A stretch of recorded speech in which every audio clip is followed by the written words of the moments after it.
नमस्कार दोस्तों। आज हम पढ़ने वाले हैं नेशनल इनकम कैलकुलेशन के मेथड्स को। तो मेथड्स को पढ़ने से पहले थोड़ा सा हम सर्कुलर फ्लो ऑफ इनकम होता है क्या है इसको जान लेते हैं।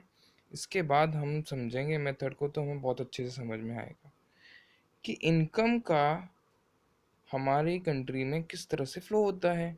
यानी कि कभी आपने देखा होगा हमारी जो कंट्री है इसमें से कभी भी पैसा कभी ख़त्म नहीं होता इकोनॉमी में। वो एक फेज से दूसरे फेज में रोटेट होता रहता है। ठीक है। तो जो हमारा फर्स्ट फेज होता है जिसे हम बोलते हैं प्रोडक्शन फेज। ठीक है। प्रोडक्शन फेज में क्या होता है, इनकम को जनरेट किया जाता है। इनकम को जनरेट कैसे करेंगे हम? फैक्टर ऑफ प्रोडक्शन का यूज़ करके।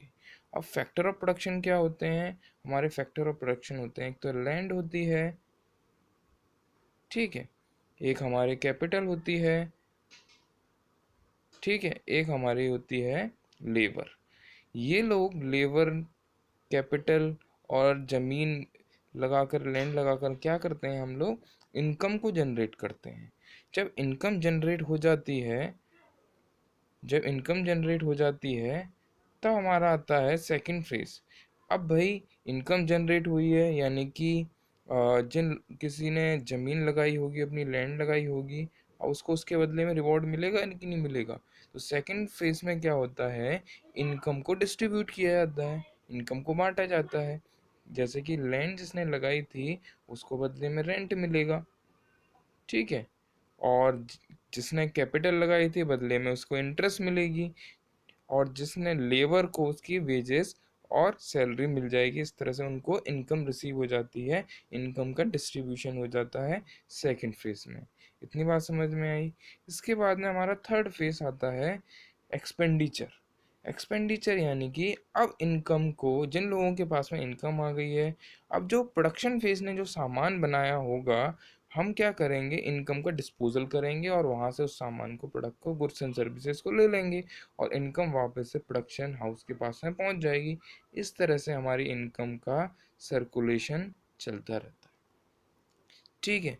तो अब बात करते हैं हम फर्स्ट फेज की। फर्स्ट फेज यानी कि हमारा, हमने देखा था जो कि था हमारा प्रोडक्शन फेज। अब प्रोडक्शन फेज से ही हमारा नेशनल इनकम कैलकुलेट करने के लिए एक मेथड बना है जिसे हम बोलते हैं प्रोडक्शन मेथड या value added method. Value added method हम क्यों बोल रहे हैं?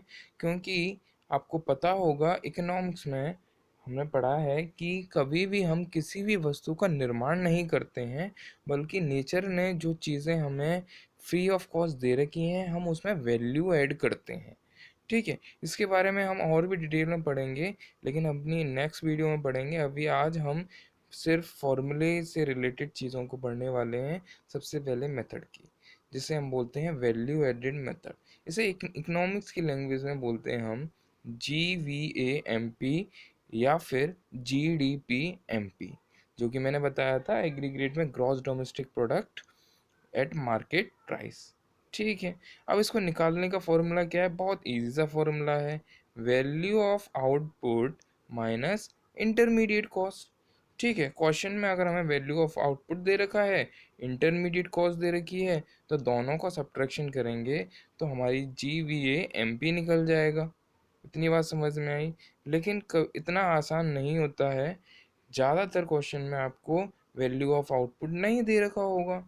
जब वैल्यू ऑफ आउटपुट नहीं दे रखा है तब हम उसको निकालने के लिए दो चीज़ों को प्लस करते हैं, टोटल सेल्स या फिर केवल सेल्स भी लिखा होता है तब भी हम मानेंगे वो टोटल सेल्स ही है, और उसमें प्लस कर देंगे चेंजिंग स्टॉक या फिर चेंजिंग इन्वेंट्री भी बोलते हैं इसको। इन दोनों को प्लस कर लेंगे तो हमारा वैल्यू ऑफ आउटपुट निकल जाएगा। लेकिन हो सकता है क्वेश्चन में आपको टोटल सेल ना दे रखी हो, बोला हो डोमेस्टिक सेल हमारी ये है और एक्सपोर्ट भी दे रखे हों। जब हम डोमेस्टिक सेल्स और एक्सपोर्ट को प्लस कर देंगे तो हमारी टोटल सेल निकल जाएगी। ठीक है। और चेंजिंग स्टॉक कभी नहीं दे रखा हो सकता है, क्लोजिंग स्टॉक दे रखा होगा, ओपनिंग स्टॉक दे रखा होगा। इन दोनों का सब्ट्रैक्शन करेंगे तब भी हमारी चेंजिंग स्टॉक निकल जाएगा। और मैंने दूसरा नाम भी इसका बता दिया, चेंज इन इन्वेंट्री कहते हैं। इतनी बात समझ में आई। यहाँ से हम वैल्यू ऑफ आउटपुट निकाल लेंगे। जब वैल्यू ऑफ आउटपुट निकल जाएगा, हमें एक चीज़ की और ज़रूरत पड़ती है जिसे हम माइनस करेंगे, इंटरमीडिएट कॉस्ट। क्योंकि हमने पढ़ा था कभी भी नेशनल इनकम में इंटरमीडिएट कॉस्ट को शामिल नहीं किया जाता है। ठीक है, इंटरमीडिएट कॉस्ट हमें दे रखी है या परचेज हमें दे रखी है तो ठीक है।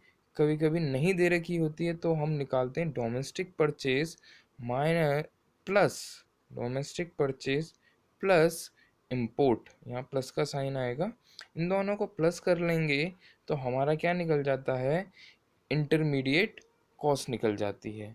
अब हमारे पास में इंटरमीडिएट कॉस्ट निकल गई, वैल्यू ऑफ आउटपुट निकल गई, दोनों का सब्ट्रैक्शन करेंगे, हमारा GVAMP निकल जाएगा। इतनी बात समझ में आई? ठीक है, अब हम नेक्स्ट वीडियो में हम सीखेंगे किस तरीके से GVAMP से किस तरह से नेशनल इनकम निकालते हैं, और कुछ न्यूमेरिकल भी इस फॉर्मूले से रिलेटेड सॉल्व करेंगे। Thank you for watching this video.